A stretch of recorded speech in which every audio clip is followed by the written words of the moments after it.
It was a gloomy outlook from Andrzej Duda. It was a significant interview because he seems to have shifted slightly on the issue, particularly of fighter jets and the way Ukraine is armed. Duda is an important man. He's one of the leading countries pushing for harder support and harder intervention with Ukraine. And he's the man of the moment in the sense that next week, as we look ahead to the anniversary of the invasion of Ukraine, he will be hosting Joe Biden and a number of allies in Poland for events commemorating, marking that anniversary and trying to work out what to do next. He's always, though, kind of towed the line, the NATO line, when it came to fighter jets, although he's pushed for more robust arming of Ukraine in different ways. He's always said this decision on fighter jets, modern fighter jets, needs to be made across the NATO alliance by consensus. But I think in this interview, he was more forthright than that. He said after meeting with President Zelenskyy, he has come to the conclusion that not only does Ukraine need long-range artillery, does it need more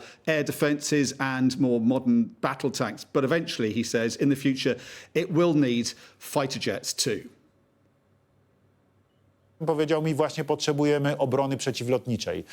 Najlepiej obrony przeciwlotniczej rakietowej, systemów obrony przeciwlotniczej. To jest dzisiaj nasze podstawowe zapotrzebowanie. Natomiast oczywiście potrzebują też nowoczesnych czołgów, potrzebują również i nowoczesnych w przyszłości samolotów myśliwskich. No tak, bo wszystko to, co pozwoli im technologicznie osiągnąć przewagę nad armią rosyjską, jest w tym momencie cenne. Armia rosyjska ma ogromną przewagę ilościową. Ukraina, jeżeli nie będzie miała tej przewagi jakościowej, nie będzie w stanie się przeciwstawić, bo po prostu Ukraińców jest znacznie mniej. There seems a lot of concern at the moment over munitions, whether the West is producing enough shells for the Ukrainians to fight the Russians are getting through so many, but also whether these modern battle tanks that the West has agonised over sending, whether they're going to get there in time for this counter-offensive. How worried are you that there's just not going to be the time to get these crucial weapons to the Ukrainians to see off that Russian threat? Czas jest bardzo ważny. Znaczy spodziewamy się, tak szczerze mówiąc, ofensywy rosyjskiej w każdej chwili. Już nawet wczoraj pojawiły się w mediach informacje, że ta właściwie ofensywa rosyjska już się zaczęła. Takiej wojny jak ta, która dzisiaj się dzieje w wyniku rosyjskiej agresji na Ukrainę, Europa nie widziała od II wojny światowej. Więc to jest oczywiście wielki test dla zachodnich technologii, ale jeżeli nie dostarczymy Ukrainie tego sprzętu, to na pewno sobie ona nie poradzi. Jeżeli ten sprzęt dostarczymy, jest ogromna szansa na to, że Ukraińcy zdołają się obronić i to jest także wielki test dla NATO. Czy NATO potrafi się przeciwstawić rosyjskiemu imperializmowi? Czy NATO jest w stanie postawić tą tamę wobec niesprawiedliwości, wobec barbarzyństwa, wobec łamania zasad prawa międzynarodowego? To jest wielki test dla nas wszystkich. Mr. President, we're a year in now. No one thought, I think, we'd be where we are now. We've seen a year of utter horror and carnage and annihilation in Ukraine. Do you think the worst is over? Is the coming year going to be any better? Ja wierzę w to, że po pierwsze uda się zatrzymać rosyjską agresję. Po drugie liczę na to, że Rosja w jakiś sposób się zmieni, tak, że przestanie być państwem agresywnym. Nam na tym bardzo zależy. My jesteśmy sąsiadem Rosji. So you think the war might be over within a year, do you think? No to jest bardzo trudne pytanie. Obawiam się, że nie.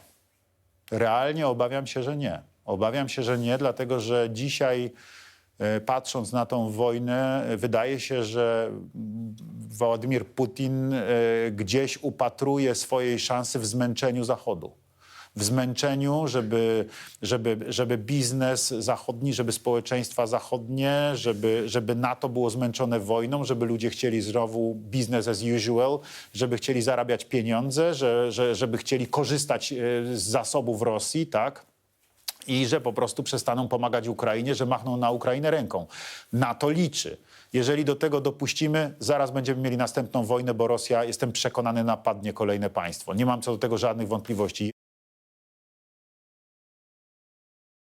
Duda's main warning, I think he's taken not just to Rishi Sunak, who we met here during his visit here, but also to Olaf Scholz, the German Chancellor, and Emmanuel Macron, the French President, who's meeting tonight, and other allies through the week ahead. And a very important week in terms of how NATO is dealing with Russia. His warning is really that Putin is trying to exhaust the West, and if he succeeds, he's not going to stop with Ukraine. This conflict could widen and deepen, and he may well attack another country. In the mind, at least, the warnings of Andrzej Duda. His main point is that the West can give all it wants to Ukraine. But Russia has one big advantage that Ukraine can never have, and that is it doesn't care about its men. It is prepared to send thousands of them into this war against Ukraine and doesn't really care how whether they live or die. And it's that use of mass, of quantity against quality, that is the big challenge, and therefore that's the reason why the president says that the West needs to give more, even more, to Ukraine if it's going to see off this threat from Russia.